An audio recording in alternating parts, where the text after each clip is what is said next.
Tatum Dunphy, and I will be discussing an image of an important member of my own family. This is a photo of my great-grandfather, Miles Dunphy. Miles was born in Catholic, Minnesota in 1920. He grew up an only child with parents Eugene and Hazel Dunphy.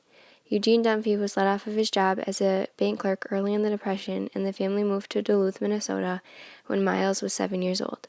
He excelled in both athletics and academics, playing as a center in football and lettering in both high school and college, as well as being allowed to skip a grade in elementary and graduating at age 16.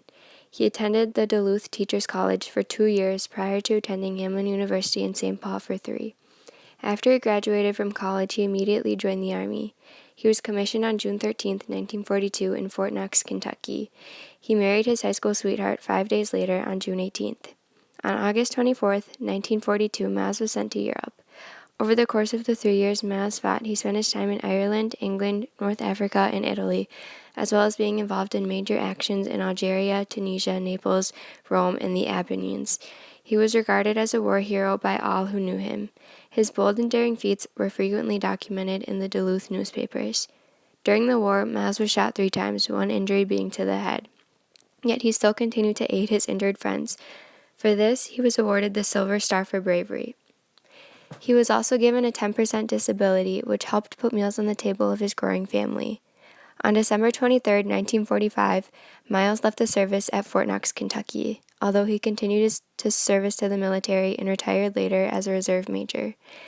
Many years later, Miles died on Labor Day after suffering from Alzheimer's for years. He lived a successful life, raised 6 children, and served his country with honor.